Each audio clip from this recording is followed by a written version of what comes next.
face of African Americans in postgraduate programs in the United States, and it is a challenge. There's a severe shortage of physicians in the United States, and especially so for African Americans. And as has been alluded to earlier, that's going to get worse. We're going to put 32 million new patients on the rolls for healthcare in America, and there's nobody to take care of them. Right now in our communities, we don't have people to take care of people with specialty needs, and that exists right now. And this shortage includes everything from primary care,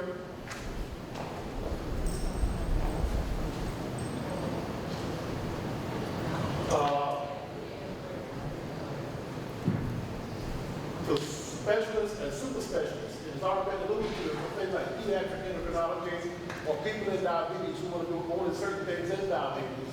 And they're specialists, just almost don't exist for us. When I was in downstate, we had an ophthalmology program in Brooklyn that trained 5 ophthalmologists a year. There was not a black ophthalmologist in Brooklyn. And the second leading cause of blindness in Brooklyn is college dropout. And nobody treated because all those people who trained in Brooklyn never stayed in Brooklyn practice.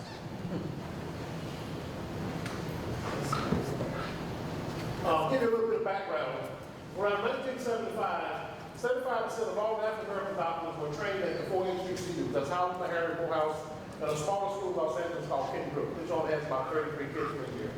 And only about a third of those African Americans. After 1975, more African Americans were attending the majority schools, but they were just taking kids who otherwise were going to these schools. So the kids who were going to Howard now go to Harvard. And the kids who were going to Morehouse now go to Emory. So the pool has remained the same. We had a program in 1980-85 called 3,000 by 2,000. And this was sponsored by the WNC, branded acronym here today, to try to get 3,000 African American graduates per year by the year 2000. Now, that's not a very large number. 3,000 kids across the whole country by the year 2000, and we started in the mid-1980s. And we never got it done. We never accomplished it. We represent 12% of the population, and that's 3% of the physicians. Now, the Hispanics account for about 20% of the population, and they still have 3% of the physicians. And this is the largest growing minority population in the country. And by the year 2050, Hispanics are going to be the leading group in America. Around 1990, most African Americans in the primary care business, which you've already heard about, pediatrics, internal medicine, OB/GYN, family, and in some cases, psychiatry. Lung-infectious cardiology, GI, gastroenterology, and psych were major specialties that we could get into. We've almost never had interventional cardiologists. And we'll get to some of the reasons why, but we have a cardiologist, but if you need a cardiac catheterization, or if you didn't have embolization or pause or whatever, you had to go someplace else to get that done because our cardiologists had not invested another 2 years, and we'll talk about that later, to become trained and certified in interventional procedures. So what that means is in all of our communities, you have restricted access to care. And most minority physicians, majority physicians in America don't take Medicaid.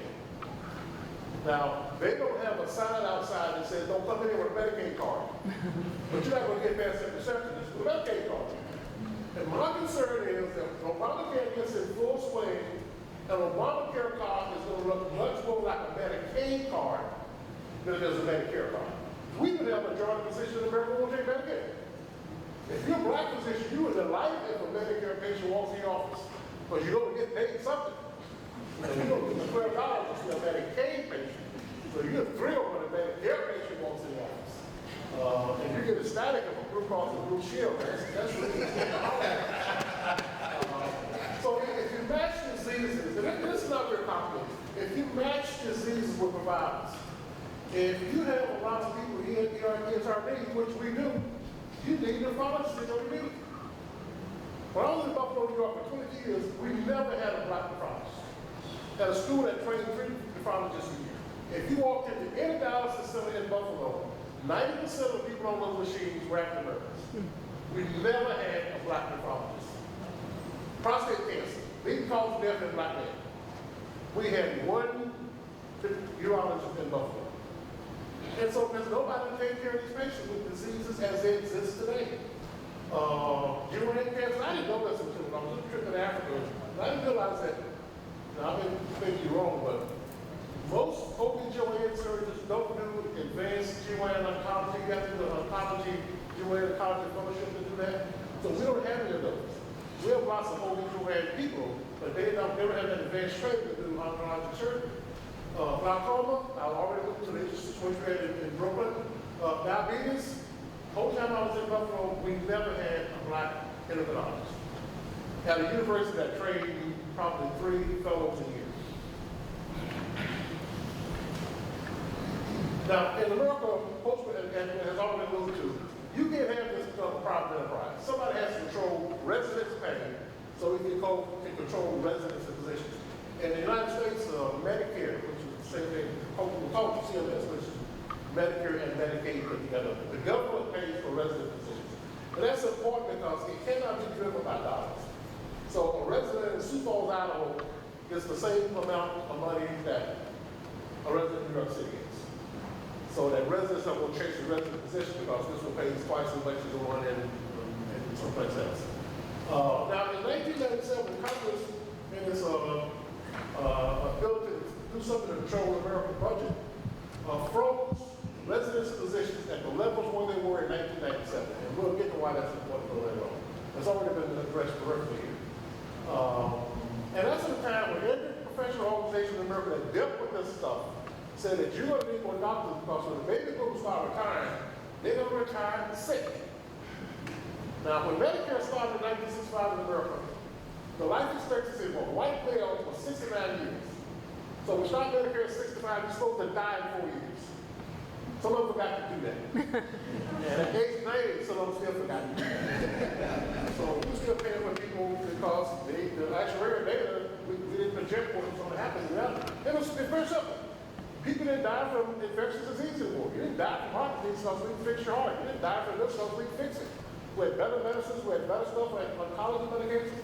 And the things that people were dying from when they were talking about Medicare in 1958 didn't anticipate the heart mothership just came online about that time. And that was an enormous pull to increase longevity in kids and adults. So children who died from congenital heart disease now are going to live to be 80 years old. They didn't account for that. And despite that, the system still kind of works. As you heard today, we never produced enough doctors for U.S. schools to fill all the residence positions that were available. So that generates the need for students from other countries. And that also brought in the generation of Caribbean proprietary schools because even with the students coming from other parts of the world, we still didn't have enough bodies to fill all the slots. And you got to have bodies to run all these hospitals. And we'll get to why some of the preliminary spots that we talked about earlier are important access routes to get into the country, and I agree with what has been said about it. I'll talk about it a little bit more. And these are, like I said, these U.S. citizens who go to Ross, Grenada, and the rest of the schools. And it is true that when we look at those kids, we say, well, why did they come to the University of Buffalo or Howard or Harvard? And the reaction is, well, that's because they weren't good enough to get in, so they go to an offshore school. Now, where do they fit in the overall scheme of things? How do they fit in with the kids who are traditionally from other schools? And of course, now they'll go back and lobby their congressmen to make them a priority over kids from the other parts of the world. And their school officials are very good at doing this. And it's called distributing money. And if you want to know how the American Congress works, it's called lobbying. If you give a congressman $100, he ain't ever going to talk to you. If you give $5,000, he's going to call you back. But that's just the way the world works. Now, we already have a projected deficit of physicians for the year 2020 of $90,000. And by 2025, that's projected to be $130,000. And the WMC about 8 years ago asked all American schools to increase their output by 30%. They said, fine, who's going to pay for it? And there was no answer to that. And as you know, the cost of medical schools is in the first 2 years. You got to have a laboratory, you got to have a microscope, you got to have things. The second block, you don't need anything but another hospital bed. And everybody's got a new hospital bed. So the hospitals work with it, the medical schools work with it out of their endowments to come up with funding 30% more. I mean, that's an enormous cost to a medical school to put up that infrastructure. Now, I went to Duke. Duke has had 100 students from time immemorial to this year. We had 100 students forever. And this year we went to 110, en route to 115 next year. And when they get to 115, it's going to be another 100 years before they get to that class. Because it just costs too much money. If you look at racial demographics right now, it's interesting that, look at the bottom line of the slide first. In my class in 1969, there were 94 white men, 5 white women, and me. At that time, medicine was a male-dominated profession, and it still is. It's getting better, but it's still a male-dominated profession, and that has to stop. And I think it is stopping because if you look at African Americans, 60% of African American medical students are now women, and that's going up because the men are all dead or in prison. And that ain't gonna change, because we haven't fixed why they're dying and being put in prison. So no jobs, dropping out of high school. White women now constitute about 45% of their pool, and that number is rising. And overall, if you look at the Asians, Hispanics, they always outnumber their men. So that's going to change the demographics of everything in medicine. And there's a bias by white men against everybody, including white women. And the only thing that white women could do when I was in medical school, there was no family practice there. So most of what the pediatrics, they could progress to things like pediatric cardiology and the pediatric medical subspecialties at that time. But a woman could not be a surgeon in 1965. I mean, nobody was just going to take and walk by the orthopedic office saying, could I be considered? The secretary wouldn't even let you come in there and make that thing. But it just wasn't going to happen. We all know Dr. Towson and John Hopkins who worked with Dr. Blaylock to develop the Blue syndrome. And again, despite the fact that we made enormous changes, we got white female deans, we don't have any black female deans. We got white female deans popping up all over the place. But these department chairs are still populated primarily by white men, who still have the same concept about who should get what fields as they did back in 1965. Because it's their daddies who replaced them and taken over these positions. So a decade ago, we had a lot of residence positions at King Louis Medical Center in LA. It was that hospital was built in 1966 when the riots broke out as a means of appeasing that community. So it took over a large hospital, and we had 24 residency positions there. Now, you've heard that Baylor has 88. Now, they got resident positions that only have one person in them, like dealing with a left ankle or something like that. Baylor's a rich school, and they can afford to do that. They can put together packages that nobody else can put together. Because they got the patients to do it, or they got a lot of people in Texas with left ankle problems. So they can put together a training program that allow them to do that. For reasons that were legitimate, Medicare closed that hospital. Just went in there one day and shut it down. And it shut it down for the right reasons. It was outcomes. Weren't good. Can't pay you to kill my patients. So we lost 24 resident positions overnight, with about 325 residents in those positions. And that was a place where minority kids could go to be an endocrinologist, an infectious disease person. Any of 24 residents beyond the 4, 5, or 6, we could count on going to that school for those training positions. We had the same thing at Howard University about the same time. And Howard University lost 4 or 5 subspecialties. They lost pediatrics. They don't have pediatrics today. They lost anesthesiology. Howard University designed an anesthesiology department today. And the problem is patients. You know, when I grew up, they didn't care what you did. If you did no pancreases, the Board of Surgery didn't care. If you did no livers, they didn't care. Now, if you don't do 5 livers, well, they will not let you take your boards. They'll make your program pay for it. Because they now give us a list of cases in which we have to come up with a certain number, and those programs didn't have those numbers. Despite being in D.C., where everybody that works for the government, well, they get paid by the government, how much work they do, we're not quite sure. They couldn't sustain themselves. And they still can't sustain themselves. So Howard University has some issues that, and I keep telling them, I said, 5 years, you will be owned by somebody.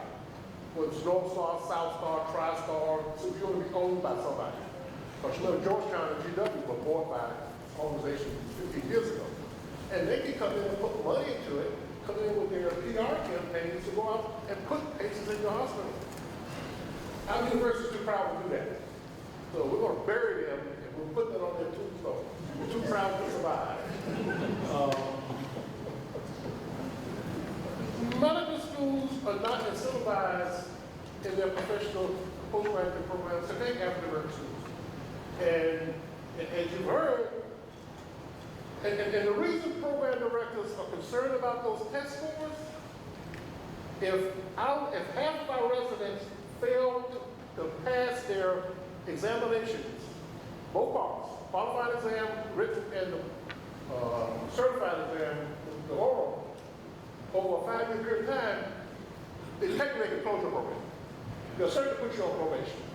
And so when I'm sitting there at 2 o'clock in the morning looking at this list of USCOD scores, my eyes just gravitate to the top. And they just do that by themselves. I don't have to tell them to do that.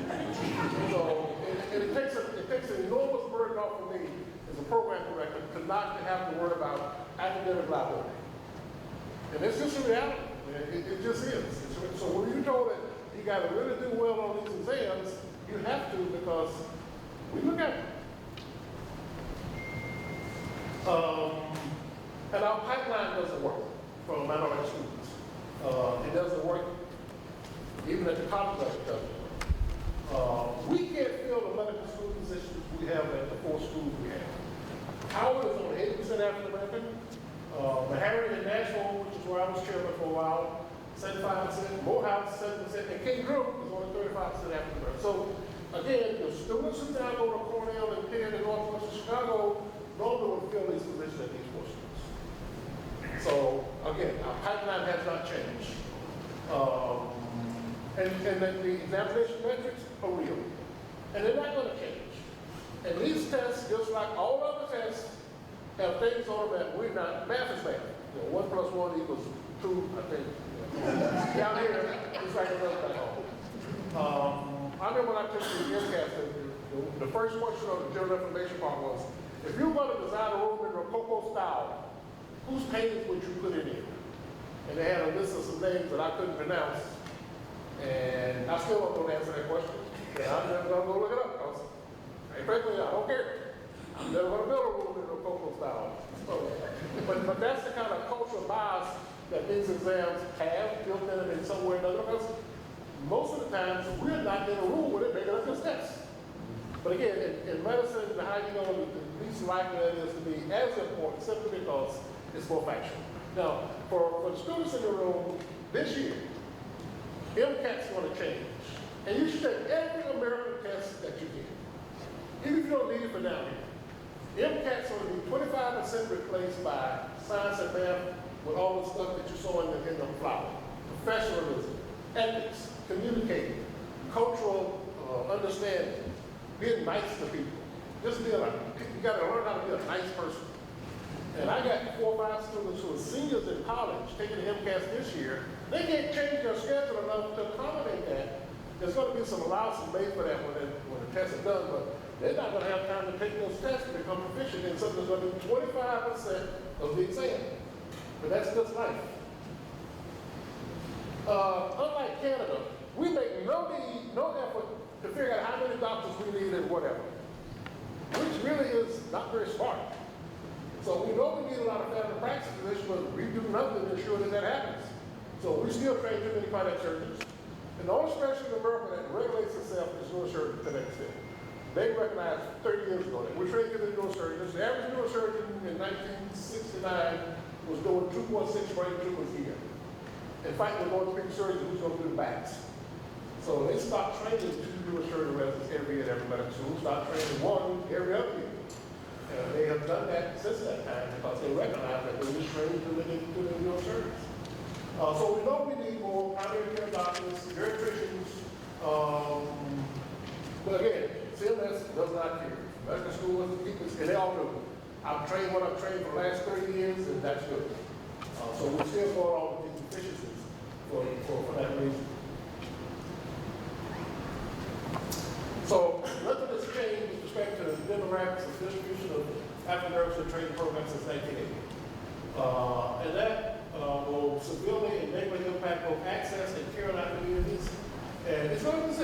because there's nothing on the horizon to suggest this is going to change.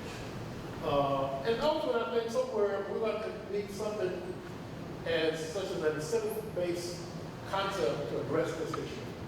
There are many self-imposed problems with us, seeking special training. Most of our kids leave college with an $80,000 debt. Now, you gotta remember, these kids' parents pay $35,000 for their house. So when you come out of college with somebody $80,000, and then you go to medical school, and you're gonna tack another $125,000 over that. Black students look at that as, that's a lot of money. That's a lot. I don't care how many times you tell them, don't worry about it. You're going to be able to pay it off comfortably. You're going to be able to take care of your kids. You're going to be able to have a nice life. Don't worry about it. When you come from a place where you first went to your family in college, that is always on your mind. And that limits a lot of things that they see as options about going into these extended training programs. There's a lot of our read somewhere. Why does it take 17 years to train a doctor? And that's going to become an issue somewhere down the road because you got to ask yourself, as stuff comes online in terms of technology, you got to take something off. You can't expect to, name a student in America, from Harvard to University of whatever, that can pass you off from that thing. Not one. Can what? The United States say that and every time we get up there, I say, why do you need to know that? You've never seen that in the human being, except on an accident or something. And so the question is, do you need to take some of that stuff off and put some of the new stuff on? If you don't know what an interleukin is, or cytokine, or interleukin growth factor, or VEGF, that's going to be more important to you than knowing some little vessel that runs someplace that you ain't never going to see. So at some point, you need to unload your plate. And I give you an example. When I went to New York with my boss, I said, Dr. Eagle, where's all your stuff? I mean, this guy had enough plaques to fill up this whole room. And I got to New York, he had 2 plaques on his wall. His New York State license and his thoracic surgery, thoracic board certificate. I said, where's all your stuff? He said, you reach a point in your life where you don't need that stuff. He said, name on the door, and these 2 plaques is all I need. So like medical education, we've got to take some stuff off your plate. Because you can't, the memorizing stuff is gone. You can hold this up and not have to remember all that stuff that we had to do just to spit back in. Ask this thing. It'll tell you in a second. I'll tell you almost as quick as your brain will tell you. And it really is going to become an issue at some point on. And I talk to high school and say, what do you do? Heart surgery? How long does that take? And what kind of car do you drive? It takes 17 years. Nobody can believe that I ain't going to school for those 17 years after I finished high school. And they need it. So I think that even when we get to the point where more medical student needs are females and more students are females, women have special concerns. So until men learn to have babies, that's going to be an issue because you gotta make room for women to reproduce, to have kids, so that we'll have a future. And that means you gotta make sure that you give them time to have children. You gotta give them whatever they need to have a family and do your job. And when I get this lecture, tell people this at the cable meetings, I see these eyeballs, so I say, a woman has to go to 4 times as many meetings as a man. If you're a minority woman, you got to go to 4 times as many meetings as a white man. Who only has to go to the major meetings. And the African American student woman has to go to the white meetings, the black meetings, and the woman meetings. I said, you got to pay for it. You got to pay for it. And you got to tell the white man who complain about, why I got to cover for her again so she goes to some stupid meeting. And you got to tell them that's none of your business. You got your contract with me. Go back and do your work, and I'll do my job. We're not there yet. We're not there yet. So that's something that everybody's working on because this is important. And more women becoming deans, not minority women, but more white women becoming deans. The problem with that is, if you look at the places where we have deans who are into the women's stuff and the equality stuff, the numbers haven't changed. So you think that if I'm the dean, if the woman's the dean, I'm the chair, I'm going to ask for some stuff. First thing she'll ask me, I see you don't have any women in your program. When are we going to fix that? I'm going to say next year. I'm what I want to get. But that doesn't happen. Somebody that doesn't happen. That doesn't translate into action either by these things. And I think part of the reason for that is these last about 4 or 5 years. So you got to pay attention to these. You got to be nice to them. You got to respect them. But it's just like a sports franchise. You don't fire the players, fire the coach. So the life of a dean is not very long. So most chairs say, I'll just wait them out. They'll be going into it. Now, in 1987, there was only one African American who was the chair of high school. There were no professors in majority schools past the assistant professor. There was no retention or recruitment, and nobody had any play. So we found this organization in 1987 called Society of Black Academic Surgeons to change all of these numbers. It was wildly successful. And we've gone from those numbers to last year we had 14 chairs, African American chairs at majority schools. And just this past June, Bob Higgins, who was the chair at Ohio State, was named the Halstead, I guess it's the Halstead chair, not the middle one. Halstead chair at Johns Hopkins. Now, I can't tell you how many old surgeons are rolling over in their graves because guess who he followed at Hopkins? Julie Freistad, a woman. Now, these are the guys, Blaylock and all those guys who think they should ever be in medicine. But the chair of the Department of Surgery at Hopkins, they got over that chair. So where are we right now? We need to train literally thousands of African American specialists and hundreds of more super specialists. It needs to happen tomorrow. It's not going to happen. And there's no engine to drive this. Everybody knows that people do better when they take care about people who look like them. But somebody needs to do something about it. There should be a joint opportunity, WNC, ACGME, and RRCs, as well as NMA, which is the National Medical Association, and Medicare, Medicaid, CMS, but they don't speak to each other because there's nobody putting the pressure on them to do this. Obama's planning people knew and know that by passing this act, it was going to require a lot more doctors, but just like they never mentioned a single-payer system in America, which is the only thing that's going to save that system, which is unsustainable, they never talked about increasing the product. It never came up. Well, it came up, but nobody put the effort to figure out how to fix it. So, new effective and meaningful change, they're going to have in America to get more minorities. It's not going to happen. It's not going to happen. And so, I think, let me get to you all. The other thing that affects us, in addition to finances and time, is listening scores, but we already talked about that. In-service training examination scores.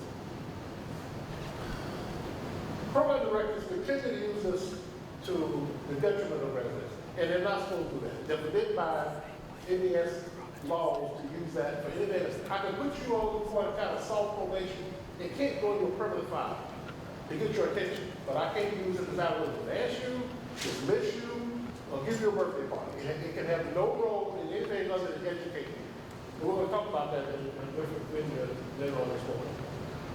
And I can tell you that overall, blacks don't do as well on this test, even after going through the same medical school training as black. That's just a fact. That's just a fact. And it may be that the fact we don't take tests all our lives like the majority of kids do, but the fact is we don't do as well on those tests, even after we have the same medical experience as everybody else. Now, like we say, the easy thing for me to do is to look at those scores. Now, we don't want to do that exclusively because I can just have I can have my phone to do that. I can tell this phone, pick the highest scores and send us up home. And you end up with a bunch of people that you wouldn't want to work with for 5 years. So we do put something other than academic achievement center we do. So who's the major stakeholder here? What's the denominator? Well, it's an ethical and moral issue. Well, what is the right thing to do? If you know you need more people who look like people in the city, why don't you just fix it? Why don't you just fix it? And the cost issue. The cost of healthcare to the nation. And you can pay, you give me my colon hospital now, divert me and keep me in the hospital for my obstructive colon cancer later on, so it costs you more money. And the healthcare of the nation is important. And economic discrimination. So what we see with the resegregation of schools, not just in the South, throughout the country, and I already told you that, we build prison cells based on the end of grade achievements for third grade students. Somebody is going to have to claim ownership for this problem. So it should be the state and federal governments who eventually pay for the lack of access to care. We're trying to convert from a treatment to a prevention society, but that takes 50 years.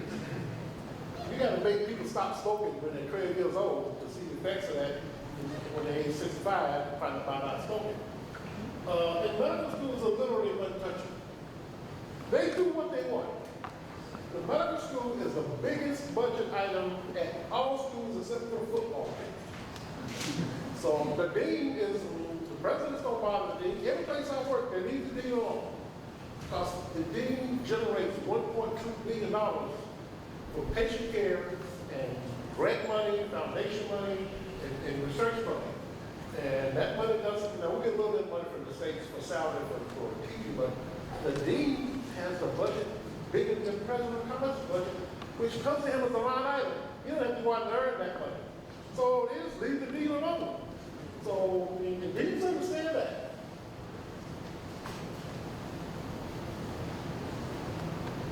So, I think medical schools, it's their problem.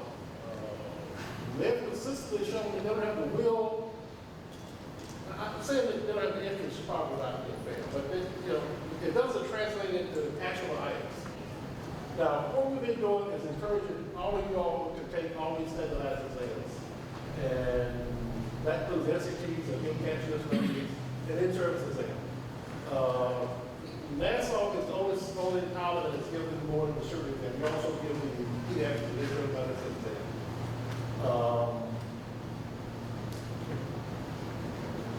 Now, the U.S. is driven by one thing, money. And this has to carry over into postgraduate training programs. I've been saying this for years, nobody listens to it. Somehow, CMS is going to have to incentivize schools, programs, program directors to train minority kids. And the model, the formula, the legal officers, and whatever else is in the way of that process, you just have to fix it. So if you want more ophthalmologists, black ophthalmologists in Brooklyn, somehow you're going to deal with the dean and the chair of ophthalmology and listen.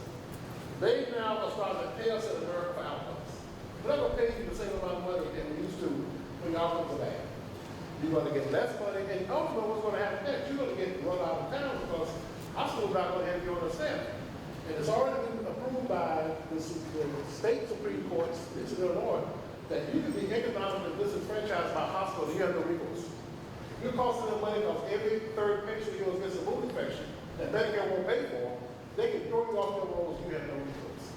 So if they can do that for patient care, if you look at training doctors to take care of these people as an access problem, then they can come up with some amount to deal with that and from a dollar basis. So again, we're going to look at access in the same way as we do outcomes.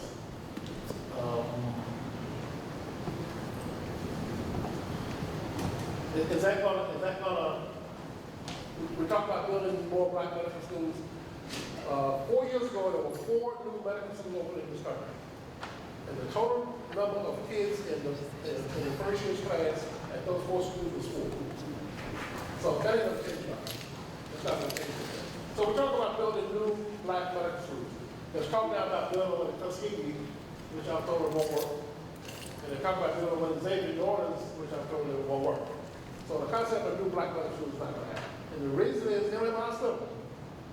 They don't have a hospital. And you need a hospital to make money. Duke University doesn't make $1.2 billion off of this county hospital. It makes out of Duke private diagnostic clinic. So putting new black medical schools up is not going to solve the problem. So we're back somehow to incentivize the program directors to train more blacks. So, and that's going to have to be on the table in order to make any dents or inroads into this problem. So again, thanks for your time.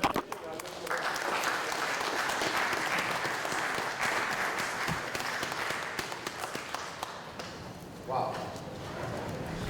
I felt that a talk like that was important because if you were to take a poll of our graduates in the Bahamas, particularly those who were made through postgraduate programs, a significant number of them have gone to our black programs. And so I think it's very important for us to appreciate what that means to us when we have a greater access of African Americans towards the postgraduate training. I think we have to spin up that, of course. Okay? But thank you very much. I think it really brings a balance to where we are, the issues that lie ahead. But our final speaker in this session in terms of trend is that we have to bear in mind that we actually are University of West Indies, and the governments have responsibility and commitment to ensure that we can train our own. One of the realities of training our own is that if you train someone in your country, there is a greater likelihood that they will remain there.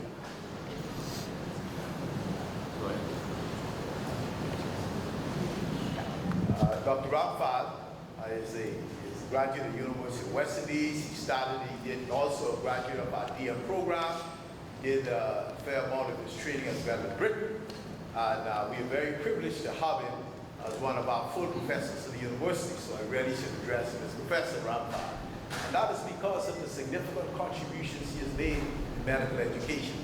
So we're very pleased that he's come to us in the Bahamas and joined our faculty.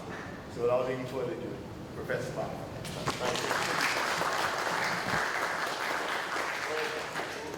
Robin is speaking, the way he said that sounds like I just arrived, and I've been here 8 years. And for the benefit of my co-presenters, I think I'll start off quickly with a little bit of background so that you can appreciate where I'm speaking from. It'll also help some of you all understand a little bit more about me if you don't know me well. I am a Jamaican Canadian. I was born in Jamaica, I have a Guyanese father, a Jamaican mother. We moved to Canada when I was a child. I grew up in Canada, did my first degree in Toronto, in Hamilton at McMaster University. Came back to the Caribbean, did medical school. Then I did my postgrad training in the DM program, of which I spent 3 years in the UK. Having come back, I was on staff at PWI at Pomona. I was part of the committees that were responsible for the shift in the curriculum from the traditional curriculum to the present curriculum. I will say right away that I was the devil's advocate on that committee. I did not and do not still completely agree with a lot of the things that have changed in the curriculum. I think the jury is out as to whether or not we've actually improved the medical education and the product as a doctor that we're getting now. I'm upfront with that. So that's my stand, my position at the moment. It's to Robin's credit that even though we disagree on a lot of things, we are still working together and we can talk about these things. I'm involved closely with postgraduate training in the United States in cardiothoracic surgery on several committees with the American Board of Thoracic Surgery and the Thoracic Surgery Directors Association. So I think I have a sort of a unique ability to look at these things from multiple angles. And with that having been said, I'll proceed now. We'll talk about postgraduate medical education in the West Indies. So the West Indies, as we conceptualize the West Indies, we see these lovely old maps. It's one of the greatest, most interesting parts of the world in many ways. Geographically, it's beautiful as we know, but it's a very unique part of the world in how the population has arrived here. And it's one of the only parts of the world where there are representations of the populations of the entire world in one region. All religions of the world, all ethnic groups are represented here, more or less on various islands. It's a very unique history. it's a history that began with Christopher Columbus arriving in the so-called New World 500 and odd years ago, and we are the melting pot of the world. And we should be proud of this. And one of the legacies of the Caribbean and the West Indies, specifically the English-speaking former British colonies, that has persisted and we should be extremely proud of, is the University of the West Indies. It is really one of the only remaining vestiges of an ideal that was put forward in the 1940s and in the 50s as we progressed out of colonialization to recognize that there were certain commonalities between all of the former British colonies, much more in common than there is difference. And we were progressing towards a wonderful ideal, and I doubt that anybody in this room knows what this crest is, okay? Or what this flag is. But this flag, this crest, was the coat of arms of the Federation of the West Indies. And this flag was the flag of the Federation of the West Indies, which for 4 years was a single country, consisting of most of the former British colonies. Go back to another slide. These territories were all involved in formation of a single country. Each territory was a province of that country. The model was the Canadian Federation, okay? And that was a single country. My uncle happened to be the Solicitor General for the Federation. It was very close to my family, and it was very, as a thing in my family, and it was a very noble ideal, which would have seen, to this day, we would have all been part of a single country called the West Indies, okay? And we would have been provinces of it, and when one part of the country was not doing well, another part would be available to pick it up. I would say that, I also wanted to say at the beginning that some of the things I'm going to say are going to upset some people and offend some people. One of the things that happens after you get into your mid-50s is that you don't care about stuff like this. I don't really care who I offend anymore. It's like when I get invited to a party, I can go or I don't go. It doesn't bother me if I go, and nobody cares if I go. So that's one of the things that happens as you get older. So I'm a bit of a curmudgeon now. So I'm going to say something that's some things that are a little bit offensive. Now, what I'm telling you is that if you live in a country where the failure or success of a single hotel can derail your economy, your country might be too small. Okay? And we in the Caribbean have drunk the political Kool-Aid that has caused us to somehow believe that tiny little specks of land individually can somehow function as the United States could function, or as Europe, or as Canada. And it's just not realistic. And if we had not drunk that Kool-Aid, we might be in a much better off situation now than we are as individual little specks of land. Okay? And I know some of you don't agree, but history shows that that is probably true. But, as I said, the UWI and West Indies cricket are the last vestiges of what we were talking about in that vision of the Caribbean. Okay. In 1948, these 33 people began as the first class at the medical school of the UWI. UCWI was the College of the University of London. It started at the same time as about 4 other colleges, 2 in Asia and one in Africa at Ibadan, and UWI. 4 British colonial possessions, and the British set this up as they were preparing to leave. And these folks were the first students at the UWI, or the University College, and it happened to be that they were also medical students. And they became the pioneers of the practice of medicine in the Caribbean.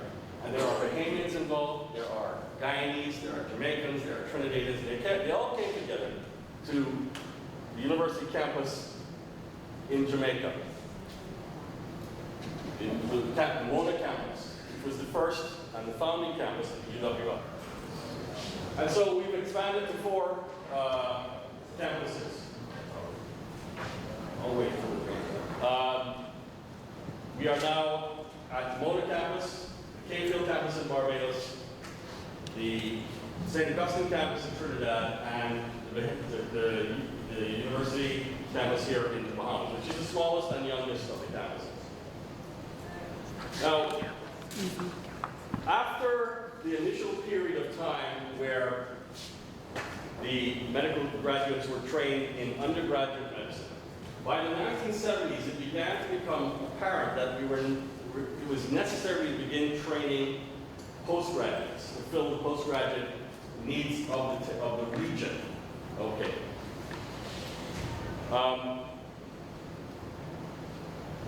At that time, most West Indian graduates of medical schools would have to go to Britain, the United States, or Canada to do their postgraduate training. Now, most of the graduates would have to go to these overseas centers. But by the 1990s, the ability to do that, and some of our presenters have explained to us some of the reasons why it is happening. The ability to access overseas training posts had begun to dry up. With typical Canadian honesty and candor, Turnbull admitted that what has been happening is that the Middle Eastern oil-rich countries have bought us out. Okay? They have crowded us out of training opportunities simply by flooding the system with money. What he didn't say, and here's where you're going to get offended, is they are paying their residents salaries, but they're not just paying their residents salaries. Huge amounts of money is accompanying them, where auditoriums are being built, research facilities are being funded, etc., etc. This is happening in the United States, Canada, and Britain. The Royal College of Surgeons of Edinburgh, the main lecture hall, is the King Faisal, etc., etc. lecture hall. Okay? So, we have been crowded out. And for the foreseeable future, it is unrealistic to believe that somehow altruism will prevail. And they will turn to us and say, poor backside West Indians.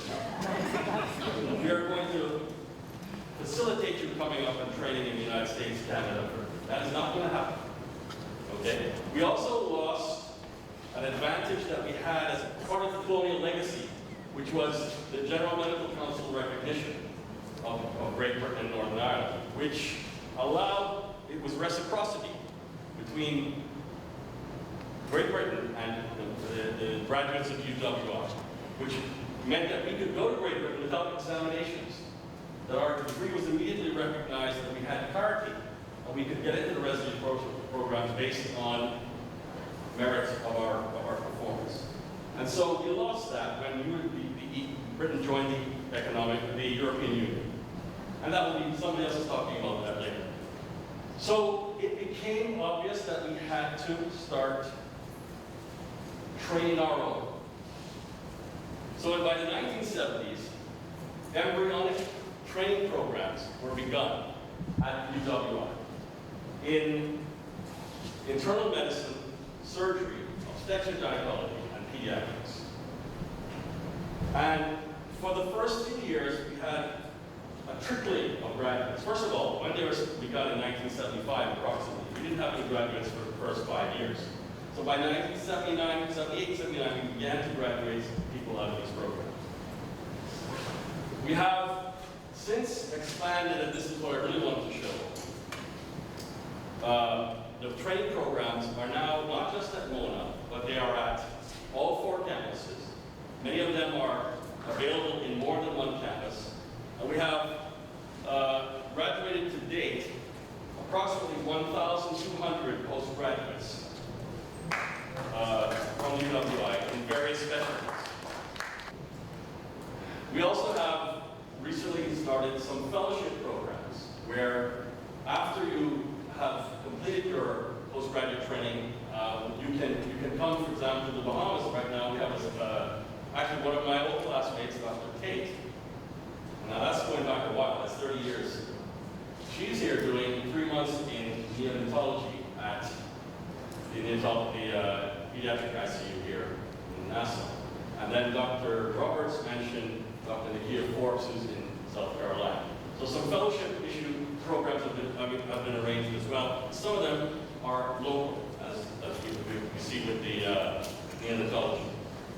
Now, one of the problems now, going back to the whole discussion about the federation idea, or the Caribbean unity idea, one of the legacies of not pursuing that is the difficulty we seem to have in inter-campus cooperation. Now, we have a lot of opportunities in the Caribbean to exploit sometimes subtle and sometimes flagrant differences in local pathology and patterns of disease. For example, in cardiothoracic surgery, in Jamaica, the vast majority of patients present cardiothoracic surgery for valve surgery. Whereas in the Bahamas, the vast majority are coronary cases. In Trinidad, the vast majority are coronary cases, but they are also a special subset of people of East Indian origin who have a different type of coronary disease, a more severe, smaller vessel, more difficult. And therefore, can you imagine how, if you were a cardiothoracic surgery resident, you'd spend some time in Jamaica, you spend 6 months in Nassau, you go and spend 6 months in Port of Spain, you go to Bridgetown in Barbados for 3 months, etc., etc. How good would that be in terms of exposing you to a larger number of trainers, a different pattern of disease, a different, slightly different approach to things? We could capitalize on that and make the experience more valuable for the trainee. Why don't we do that? Well, by not signing things like, has anybody heard of the Grand Anse Accord of CARICOM from I can't remember, I think it was 1998. That was an agreement. You guys know what CARICOM is? CARICOM, Caribbean Economic Community. It is also a vestige of the concept of Caribbean unity. Heads of governments signed an accord stating that professionals and service providers, such as doctors and nurses, should have the ability to travel between the territories and not require a work permit. Okay? Oh, I forgot. The Bahamas opted out of that. You agree? And sides of diabetes can have all kind of discussion. We don't agree all the time. That's good. Bahamas opted out of that. But what's the problem now? The problem is the bureaucracy, in order to get a resident to come to work in the Bahamas for a period of time, is enormous. It has to go through a politically designed bureaucracy, which is slow and inefficient. Okay. And then when you ask the government or people involved, why is it so hard to get somebody who's got a UWI degree and a UWI postgraduate training program to be able to come to Nassau or for a Bahamian to go to Barbados for 3 months or 6 months? Why is that a difficult process? Well, when they're away for 3 months, who's going to deal with their pension contributions? How do we keep track of their pension? Do you think a 28 to 35-year-old person cares about 3 months of pension contributions? No. In the scheme of things? No. Is that really a reason to make it difficult to do these exchanges when the goal of the exchange would be to maximize the educational experience? Those kind of fallacious political arguments are what we have to face when we're looking at this problem.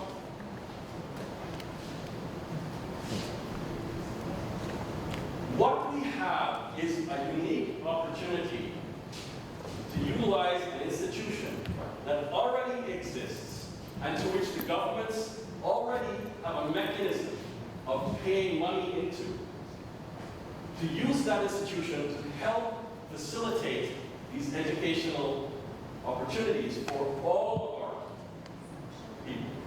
And that institution is the University of the West Indies. The University of the West Indies already receives support from the contributing territories. Instead of having the PHA, just since we're in the Bahamas, the PHA, have to have final approval, and you have a situation where the person has been accepted into the hospital, into the program, but they're awaiting financial clearance, okay, for 6 months or a year. Instead of that having to go through PHA, does it not, or could it not be seen to make more sense for academic posts to be paid directly from UWI? And so it doesn't matter who personally occupies the post or for what period of time, but the monthly salary will come through the UWI. So person A could go to Trinidad, person B come from Trinidad here, and they're still getting paid from the UWI, from money paid by the government. And the posts are occupied, and they can move more freely. I have a diagram that illustrates it better, but it ain't coming. There are ways to do this that are more efficient. It requires the UWI to start to advocate for this type of thing for postgraduate medical training. It is not an attempt to remove control of the budget from the national government, but it is an attempt to facilitate people being trained and utilizing the opportunities that our unique geographical and cultural environment afford to us. And you know, if you go into a hospital in Canada, Britain, United States, do you think you walk in there and find only American doctors in an American hospital? Only British doctors in British hospital? Only Canadian doctors in Canadian hospital? Is that what you think you're going to find? You're going to find people from all over the world, okay, contributing their own experiences to making the care that the patients receive better. We should not be trying to have a situation which some of the politicians really want, where all the doctors in Nassau are from the Bahamas, all the doctors in Jamaica are from Jamaica, all the doctors in Trinidad are Trinidadian. That is not going to benefit the people. You want the best that you can attract to your place, wherever they're from. And we can get people like that from our population of Caribbean people. Okay? Dr. Hoover, with due respect to you, which you know I have for you, it's really sad for us to hear that in the United States, Black Americans do not do as well on the exams as the white American medical schools or residents. But I'll tell you something, that ain't true for Black West Indians. When we go to the United States and write those exams, we do extremely well. And that's been the history. That's been the history of UWI graduates. Very high quality. Okay? So we have the capability to, and have demonstrated over the last 35 years, the ability to train undergraduate and postgraduate people to satisfy the needs of the region. We have a lot of problems. That it's not a smooth process right now. We are missing opportunities in terms of teaching opportunities among the territories. We can exploit these opportunities. And luckily, or maybe fortunately is a better word, the new Vice Chancellor of the University of West Indies from Barbados, remind me of his name, Professor Hilary Beckles. His vision is to try to increase cooperation between the four campuses. And perhaps with that vision, we might be able to start to realize some of the opportunities that we are missing at this stage. I apologize for the audiovisual, but I hope that I've been able to give you some insight into what we are capable of doing there. Thank you.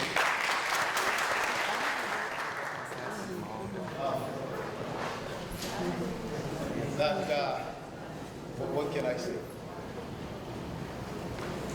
A comment regarding Dr. Hoover's fascinating presentation about the current status of African American trainees in the U.S. Obviously, it's a daunting task to even the playing field and generate the percentage of African American trainees in our country that needs to be achieved. But there is a balancing incentive which does exist, which I think is becoming more powerful, which is that the LCME, the Liaison Committee for Medical Education, which is the arm of the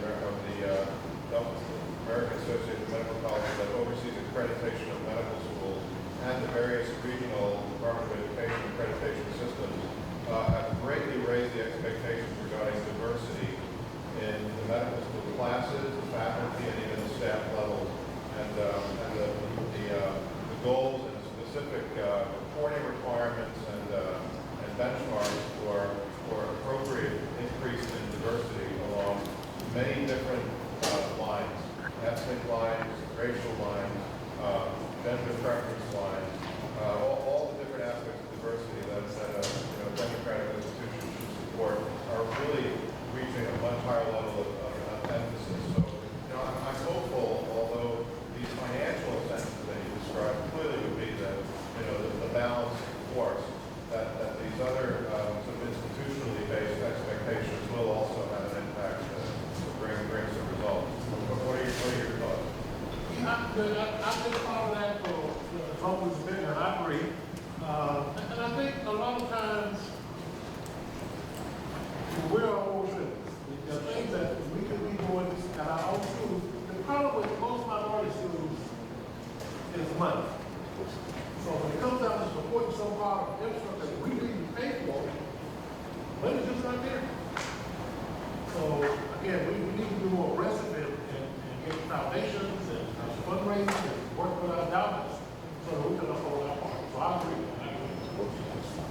And as our grandpa's comment about how you call students doing in space, you got to remind you that I trained Dr. Dillon at and when he came as a preliminary record, he scored a 99% as an intern. Now, he didn't know he came score. We didn't tell him that. He just thought he had to do better next year. He wasn't. And Dr. Phillips, Dr. Law from Trinidad, we also trained him. And this outside score was off the charts. And they both did the same thing when they're real boarding centers. So you're right, your kids do real well. But, it's individual. You just got to put in the time. Just like for the playing ball. The more you practice, the better you're going to do it. So those kids just motivate. I have a question for Dr. Rumpel. That's a fascinating session.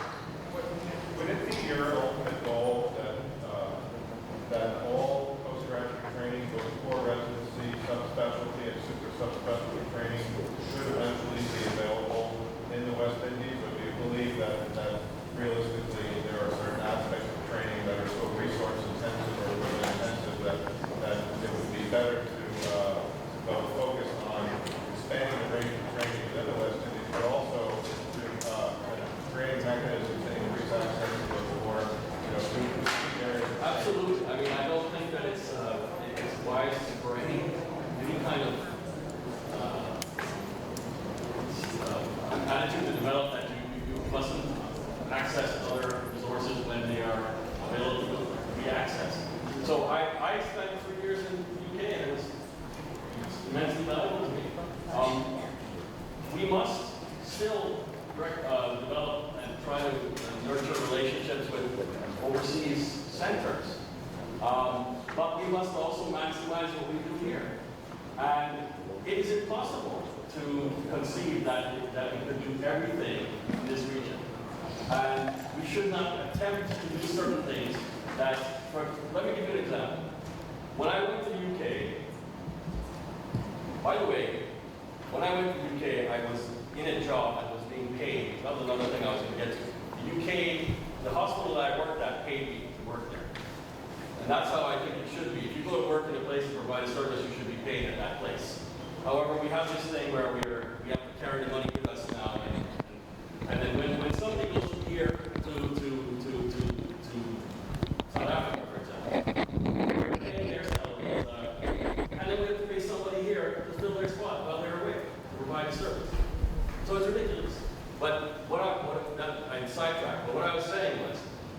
They put me on, for 3 months, they put me on transplant service, cardiac transplant. After about 3 weeks, I requested to come off of the transplant service. Not because I didn't find it interesting, but I recognized that it was time that I was spending that I would not be able to utilize when I got home. So it wouldn't make sense also for us to try to train cardiac transplant surgeons here in the Caribbean, because you need a certain, for example, population base to justify it to run a donor program. So that kind of thing we should never attempt. Or robotic, certain robotic things. If a robot costs $2.5 million, how likely is it that we're ever going to have a robot to use? Well, it's $3,000 per case of the things you throw away. Exactly.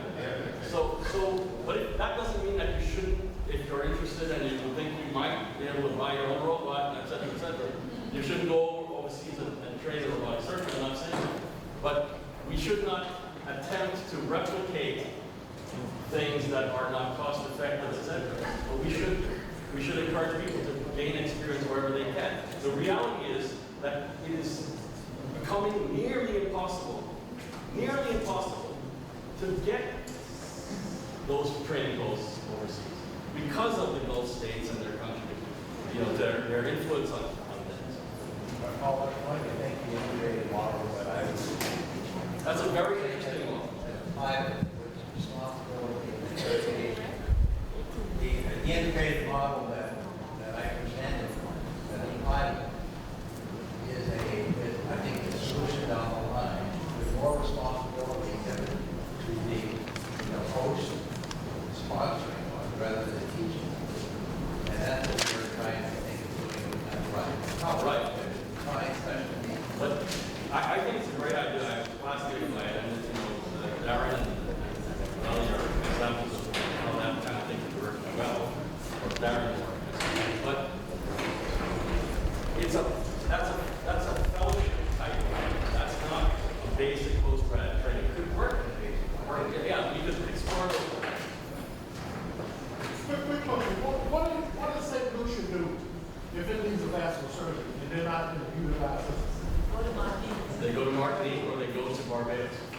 I mean, so they don't have those people that on those islands? No, not every specialty is represented everywhere. Population pressures and population realities don't make it possible to have every specialty represented everywhere. Well, another question I've always brought up down here is, I'm trying to set up a liaison with some U.S. medical schools so that there's a direct exchange of students and residents. Because let's just say Barbados needs a pediatric surgeon. You only got to train, you only been 35 years. So it's not like when there's a pediatric surgeon, you know, a lot every other year. So would that help, would that work? To create an effective liaison with the U.S. medical school so that we can automatically have residency slots for students who are going to be trained to come back and be a neurosurgeon, or we go to train a neurosurgeon? Something that The issue then becomes, what's in it for you? And how sustainable is something like that? And where does the funding come from? And then how do you make sure that, when you train the guy overseas, that he doesn't stay, that he comes back? Well, we have lots of examples of contracts signed that you were going to come back, and people just don't. But having said that, for example, if you do your postgraduate training in the Caribbean, and even if you go overseas and do fellowships after that, the figures are about 80% or more, probably close to 85% of those graduates are in the Caribbean, practicing somewhere in the Caribbean. Maybe not in their original country, but they're in the region.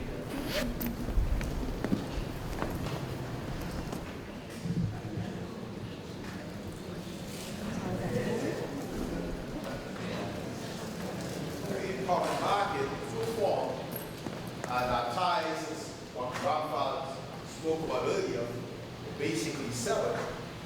We looked at how could we make this connection, because we realized there were considerable numbers of our house staff that would not fit into the PWI postgraduate program. And we needed to give them alternative measures. We thought that with Britain now going into its new residency-based program, that we could reconnect our colonial ties more positive way. So I made an attempt for our Department of Surgery to be fully credited by Glasgow, Royal College of Physicians and Surgeons in Glasgow, in order that we would formally be able to enter into their program. And through Dr. Farrington's connections, we actually had the president of the Royal College at the time. He came down and visited us, and we met all the requirements. He actually said an investigative team came down. We met all the requirements that they needed, and our program was accredited.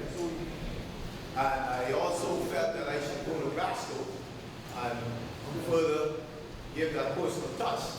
And one of the persons who I met that was extremely hospitable and made sure my stay was quite beneficial in more ways than one was Dr. Zuma.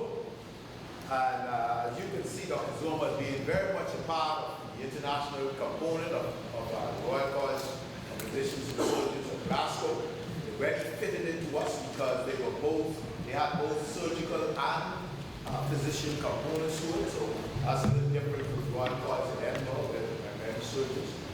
And I think that because he, as an immigrant to Britain, coming from Iraq at those very rough times in their history in the early 70s, I think we have a kindred spirit of what it takes to advance postgraduate training in developing countries.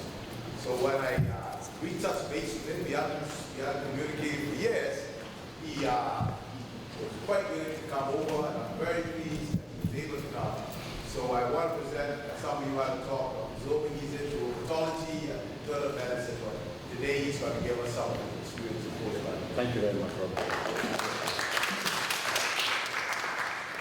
I'm like most of my colleagues here, I'm basically a clinician, so I'm not an educationalist.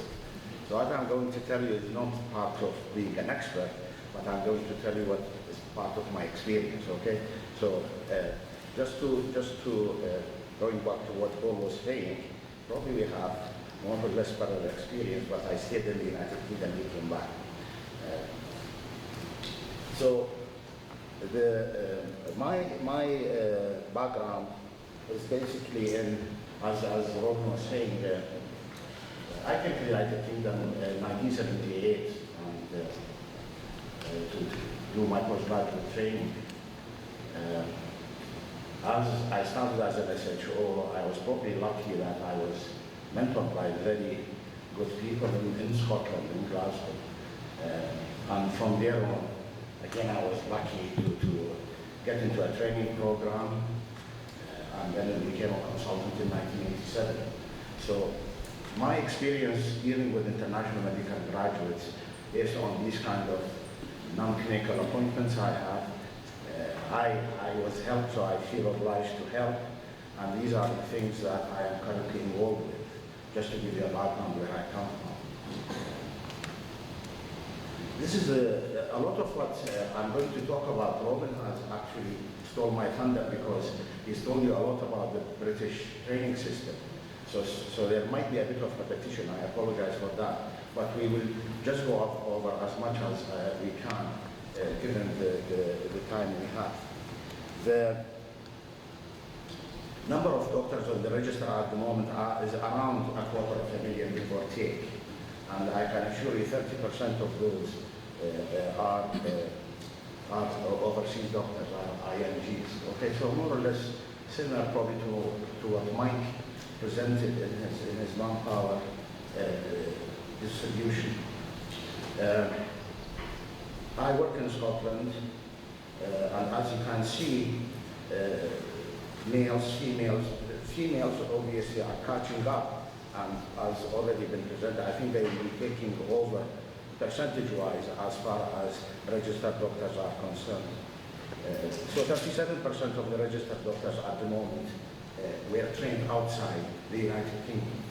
So there is still hope for a lot of us here, okay? As I was talking to Jeff last night, this business of Caucasians and ethnic, and I'm not very good at. I know where people come from, and that's good enough for me. So white, which mainly means white Europeans, 48%. As you can see, we have this black and minority ethnic designation, which is basically in the statute of the United Kingdom, Her Majesty's government, so we can't change that. We have no ethnicity data on a quarter of the people, and because you have a choice to say whether you want to tick it or not, so I'm not prepared to provide you are respected for that. Nobody will do anything bad to you. And then Robin wanted me to tackle those people who have trained but are not fortunate enough to go on the specialist list. Okay? And these are, they used to be called staff grades, associate specialists, and these kind of, so now we group them under specialty doctors, okay? And you see from the statistic there's a big number of those people who actually support the system, especially in surgical specialties, medical specialties, but unfortunately they are the blind eye. They cannot move forward. They cannot move forward. And part of it is because of the change in the legislation, and hopefully I'll come to that. So this was the 2010 statistics. I don't have the up-to-date, but I don't think things have changed a lot, okay? These slides will be available to Robin to copy and distribute them as necessary, I don't mind. But basically, you have we have 60,000 GPs at least, and we have 60 or around 70,000 consultants, and the rest are between trainees and medical students. I think the United Kingdom is similar to the United States. We have a doctor for every 350 of the population. Okay, so we are I think the USA is slightly lower number, but more or less we are there. This is looking at the G20 countries, and that's what I was talking about. So it will tell you how many we have per doctors per number of population. And as you can see, that the United Kingdom is in the middle there, sitting with the United States. Canada slightly, they have less doctors per capita. But those others that have more doctors per capita are probably their training is different. Okay, so those numbers are probably further dissection before you can make sense out of them. There is a gender change, and as you can see, the female is approaching the male, and I think they will, judging at the intake of the medical schools, I think they will overtake the male. Okay, so this is the gender distribution between the medical students, the foundation program, which Robin alluded to. It's a 2-year program, which is basically 2 years officership, and this is specialty training, okay? And you see the distribution of the gender. The data I'm presenting is multi-source, but basically from the returns of the German Medical Council. And this is publicly available information, so I'm not telling you anything that you cannot access. So this is by primary medical qualification, and these are the 2010 stats, and as you can see, the IMGs make a significant number. Now, Robin titled my talk after the European community. And you can see the EEA, these are candidates that have come from Eastern Europe, basically. Now, what Paul was saying, when the European community was established, the Treaty of Rome forced every member country to sign to the freedom of movement workforce, okay? So the workforce moves freely between the European community, except for those UK or those nationals whose primary medical qualification is not from the European community. So I'm a consultant physician, and I have been for 30 years. I cannot go to work in Italy because my qualification is from Baghdad Medical School. Okay? And that cannot be changed. That's a treaty of Rome. Okay, so that was the cornerstone of the European Union. It becomes probably more for you the world while they appreciate, they recognize your qualifications, but being a Commonwealth country now doesn't count much. Okay, you just have to go through the same hurdles that everybody else does. Yeah. So where do they come from? 17 countries. The Indian subcontinent is the highest number, but you can see there's a widespread distribution, almost universal. Okay, we have people from South Africa, Nigeria, and what have you. Okay, but this is the top. And now you can see Poland, Romania, Germany. They have a very advanced medical education system. Their problem is they have more doctors, more trainees than they can afford to place. So if they go on a ward round, there are something like 10 postgraduates to see one patient. And so they come to the UK really just to get more experience, and they go back, obviously. They have paid better anyway. The growth in specialty, just like Mike was saying, after 9/11, things changed in the USA. In the UK, it changed much further back. Okay, they changed because there was some projections that if we keep taking people from overseas, they will overwhelm the training sports, and we want our native graduates, which is fair. So they put much more higher hurdles, and then they come with this: you have to be on the specialist register to call yourself an internist or a physician rheumatologist. Before it wasn't. Okay. Having said that, they canceled the temporary registration, which was really very discriminatory. I mean, I went in '78, I had to temporarily register. I had to pass the ECNG equivalent, which we call the lab, but still I wouldn't go on the full register. So I was, technically speaking, supervised clinically, okay, irrespective of your grade. And it took something like 5 years before you could fully register. The GP register is different. And contrary to the United States, it's much more difficult for IMGs to get into the GP register, to get a job in family practice equivalent, than they would in hospital-based medicine. Okay? Why? I don't know, but it is very popular with the native graduates. So the slots are almost full before they are advertised.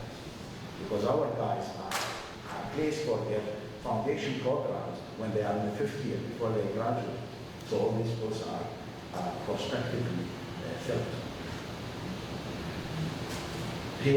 Robin wanted about specialties, so I thought, well, I'll give you a list, but it's like any other specialty anywhere else, okay? But probably, as Jess and Mike alluded to, all these specialties are benchmarked, okay? They are quality assured, so they are not. So if you train in anesthesia in Glasgow, you get the same standard if you are born in London. Okay, so it is. And the difference now is when Jeff talked about the Royal College of Physicians and Family Physicians, the GMC, the Conservative Party, when they came to power, took this power from the Royal Colleges and they gave it to the GMC.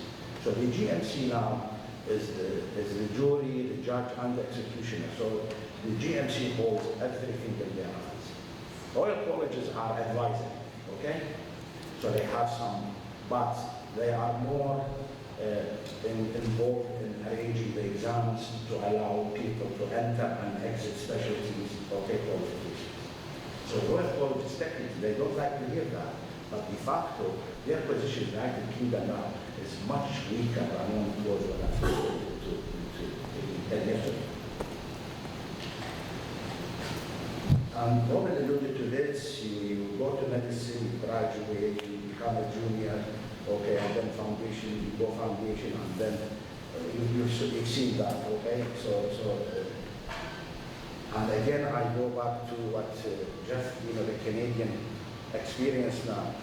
It is really ludicrous to say we can only have a consultant if they train 8 years. Why should that be? Why should we put numbers, okay, to ability? Ability is not measured by numbers, measured by performance, okay? And I think there is a very, very important point here, which is obviously the UK. So Primos have not heard of it. Okay, so the undergraduate training program I'm going to go with is just like any other medical school program, okay? Medical schools in the UK, I think getting into a medical school in the USA and Canada is much easier than getting into the UK, okay? They want triple A's and 6, 7 A's. So it's very, very good, especially for IMGs. And it's an advantage IMGs have. The immigration rules are not in their favor because they graduate, their visa will allow them only to do foundation year 1 and 2 on a special visa, and then they have to leave. They have no right to apply for mainstream training. So anybody who's thinking of sending their children to train in the UK, study medicine, I suggest they look to North America, which is more progressive. You have more chances there. Admittedly, America is a continent. UK is a country. So that is So the foundation, again, Robin touched on that, 2-year program is basically to bridge you from theory into the real life, okay? All candidates have supervisors, so everybody is attached to a supervisor. There is an assessment every 6 months, how they are doing, and that comes back again to just point. If somebody is not up to it and they need more time, they should be given more time. They should not be labeled as, well, this guy is not as good as, but they need still to move. Very rarely, they stop somebody from going to FY2. Very rarely. Mostly because of health disease. Okay? People drop out. They get so frustrated they drop out. And you will be surprised. There is a negative immigration from the UK. The UK doctors now are leaving to Australia, New Zealand, and these areas, okay? Because they don't like the way things are. There is more pressure on their work hours, and their pay is not matching. I mean, Jeff was talking about 50,000 Canadian dollars to 80,000 resident, okay? That doesn't happen. Okay? So don't think you are better here anyway. You will be better here because you're not the same expensive. Britain is a very expensive country, very expensive. Okay, so we have, again, Robin wanted numbers, so I thought I'd give them numbers. We have 31,000 specialty trainees, 7,500 GP trainees. And as I say, when I became a consultant, I did not need to have a CCST, certificate of completion of training.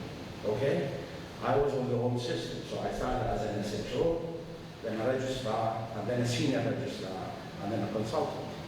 So it was the apprenticeship system rather than problem-based system. So you were attached to a firm, that firm is 2-3 consultants in that medicine, and they vouch for you at the end of your training that you are kosher, that you are safe to move. If not, you need another year, they'll give you another year. If you are a deadhead, they'll tell you to leave, okay? So it doesn't surprise you. So that's how but now, after you saw that figure, the thing that Robin showed, after 8 years or 7 years, you need to have a certificate of completion of training. Without it, you cannot be designated a consultant. So then you ask yourself, well, what happens to the likes of, before wanting to stay in the United Kingdom, well, some of you will come and want to stay. And that's the problem with those people that are caught in the middle, the associate specialists, they are called non-career, non-consultant career grades. Their problem is they don't have the requirements for the CCS, for the CCT. So what we lobby Parliament on behalf of, because 90% of them, not 90, 95% of them are IMGs. So we lobbied the Parliament, and there was a very sympathetic Labour parliamentarian, member of Parliament, and we went to Parliament, spoke to the great and the good, and they decided, okay, they can submit applications to be assessed, okay? And this was dubbed as Article 14. And Article 14 is, they look at my experience, FRCS, MRCP, whatever experience, and then they decide GMC. They decide, there's a committee decides, this person is qualified to be appointed as a consultant. So they call it through Article 14. But I tell you, it's a very, very difficult hurdle to jump. Very difficult, very high. But once you get it, you are not given a CCSP, you are given what they call a CSER, Certificate of Quality of Training. But it doesn't matter, they get appointed. But there are very, very few of them. I keep showing you this really just to remind you that, you know, the stages of training, okay? Well, we touched on that, you don't need to worry about it. You know, you have to start as a junior, middle grade, specialist, and consultant, okay? Specialist training. There's significant competition for the specialties, cardiology, gastroenterology, very, very difficult, okay? We have a similar to what Mike from Texas, Texas, is the National Matching Program, okay? We have that. So you apply and you are given a choice. What do you want to specialize? You say, okay, I want to specialize in medicine, they take. Cardiology, gastroenterology, respiratory medicine, okay? So the message comes back, cardiology is not available. So there are rounds, first round, second round. If you want to wait for the second round to see if there are any leftovers, or you can choose gastroenterology. So in a way, you are not master of your destiny, in a way. You can wait. That's a risk. You wait, you might lose even what your second choice is. Okay? Some people wait, some people they and these are the stages. So it was really looked at because you mentioned modern medical careers. Modern medical careers, when it was introduced, technically it was a failure. Okay? Because they came in. They had a computerized matching program which never worked, and there was chaos, okay? And that resulted in those reviews by Septok, John Temple, and obviously, as you'd expect, everybody thinks they are the best thing since sliced bread, so everybody thought it should be done, but it kept changing. But at least now we are settled, so I hope there is no more corruptions in the system because it's really, it was affecting the delivery of care. Was affecting the delivery of care. Okay. So the profession in the UK is diverse and changing. You are looking at one. There's an increasing number of female doctors. Most commonly, doctors are in their early 30s.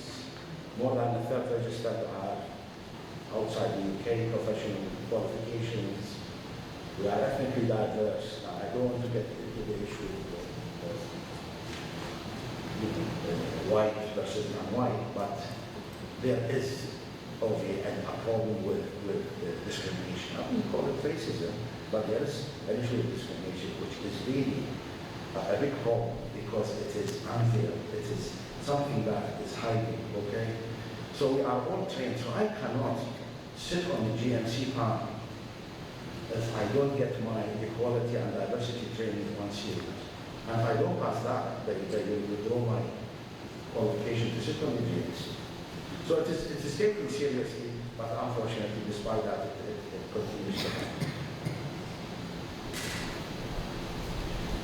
So the GMC then took over the cultures and said, okay, so we need to mark to make sure that what we train people, they should match expectations of patients. Okay, so it is not really just the doctor, it's a contract. So you have a giver and you have a receiver, okay? Then the problem started is, changes in healthcare, technology is getting more expensive. They think that they are producing more doctors. Actually, every year I go to the postgraduate deaneries and there is deficiency in filling training posts, okay? But at least they are going in the right direction. There is, when I say this is where I sit on the GMC assessment panel for poorly performing doctors. And this is the problem, that despite all of this, we still get complaints about senior doctors whose cases are brought to the GMC because patients are complaining, and so you have to go, some of them are obviously facetious. But the ones I see, luckily very few. I mean, medicine does not, surgery they have no problem, general practice have no problem. A penny to a pound, there is more overseas graduates. And that's not me, that's GMC statistics. I'm not giving you my own personal opinion. And non-medical, non-UK graduates. So even I see people from Poland, Romania. The main issue is communication. Communication. And it's not that they can't speak English, but the English they speak is not contextual to the problem between them and the patient. Okay? And I really tell you now, as you know, budding consultants, communication in medicine, okay, is very, very important. Like history taking. In medicine, if you take good history, you diagnose the case in 70% of the time without touching the patient. If you take a good history, okay? Communication. And communication not like, you know, hello, how are you? You know, it's professional. I will go to courses, eye contact, body language, how you address this, how you address that. So it's important. It's very, very important. And professionalism. Now, professionalism is basically, I don't know how you define it, but it's defined. You can read it. But basically, you have to be what you should be, okay? Not what you shouldn't be. And you can define that yourselves. So, but thankfully, the number who gets sanctioned, very few. And then the problem is we investigate the case, we refer to the fitness to practice, and if they find that particular colleague deficient, they are struck off the register. So their livelihood is done, that's it, okay? They have to wait 5 years before they have been joined reapplied. Most of the cases they get censored by, okay, you go and work with Dr. Tumble for 6 months and then you get a report from him or something like that. As I said, professional and leadership, this is coming, and I advise everyone to look at the publication by the German Medical Council called Good Medical Practice. It really includes everything that has been suggested by the Canadians, by the Americans. It's a very good starting point to realize all these things. And this is the Bible. This is how we assess doctors, by these principles. And as this is the rest of what's there really just been said or already been said, so I don't want to. If you are coming when Paul came to Edinburgh, when I first went, really, I couldn't understand Glaswegians because they talk very different English. I just couldn't understand. So you need some support, but not holding your hand and cutting the food for you. No, you need to be shown where to go, where to come. But you still need them. And that's why we have the British International Doctors Association. So if you are coming and you want to see, okay, what do I do when I come? So there are organizations to inform them. You need, as already been said, you need to know about managing resources. So this business is, this new drug is the best thing since sliced bread. No, that doesn't work. You need to justify it, and it needs to be evidence-based. I was brought up, you know, when I was training in the 70s, it was by eminence, okay, but not by evidence, it was by eminence, okay? And so if the chief said it, you should not challenge that because you lose your job, okay? Unless you are drunk, of course, in a party, you've been talking rubbish. That happens very rarely, okay? So now it's really evidence and guidelines, okay? Somebody mentioned, but unfortunately there is, you know, we are being loaded. There's an overload of guidelines.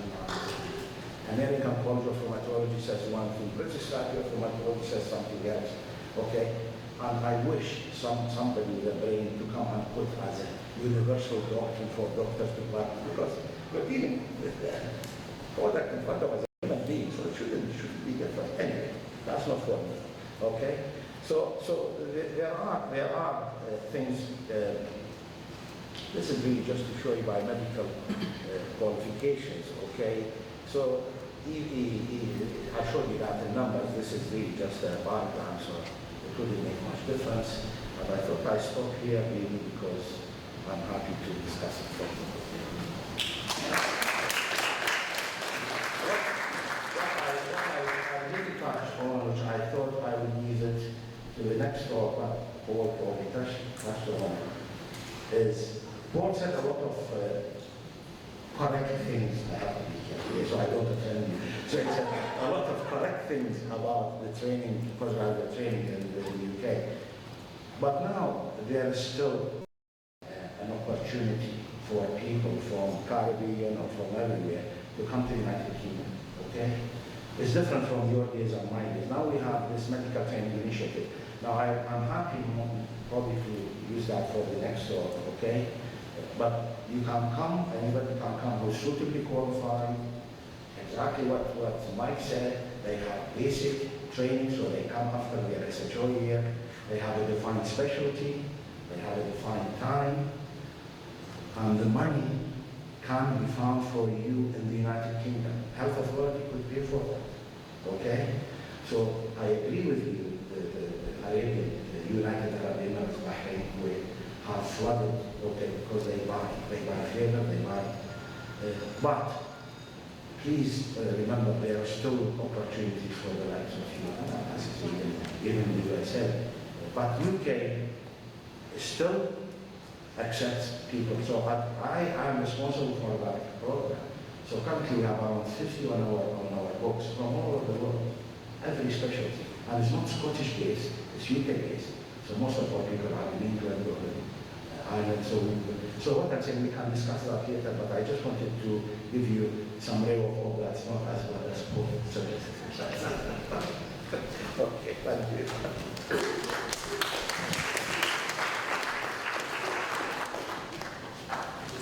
I think that was straight to the point, you know? And I thought at the end of the day, one of my esteemed colleague here, we want to know then, okay, so you got all these places to go. Where do Bahamians go? And in fact, if you had a chance to read, simply primarily along with me being pulled along, we actually set out to look at every Bahamian graduate from the University of West Indies Medical School, essentially before it started, and up to the end of 2013, and we wanted to see what happened to our medical graduates. Did they stay in the region? Did they go abroad? If they went abroad, did they come back home? And what about those who actually, as another cohort of those individuals, those who actually trained, did their medical degree here, but they were not Bahamians? Did they go off? Did they come back? Where did they go? And so at the end of the day, going back to the real essence of money, because this is the government investing in its own human resource development. And they really would like to know, am I getting my money's worth? I'm training people, are they coming back here, or am I training people to go abroad? Dr. Bentley would follow up, and he can tell you that our program that we had before has not worked well, where the government made a major investment in Bahamians when they finished their degree, and they said, okay, you can't get into school in North America because on a normal basis we will fund you to go off and come back. And so we were paying those salaries of up to $70,000 for the student plus the tuition fee. And so we invested in Bahamians to go off to do postgrad training. A significant number of them did not come back. And we've got to realize it's very important for us then to look at can we train out what's the merits of it.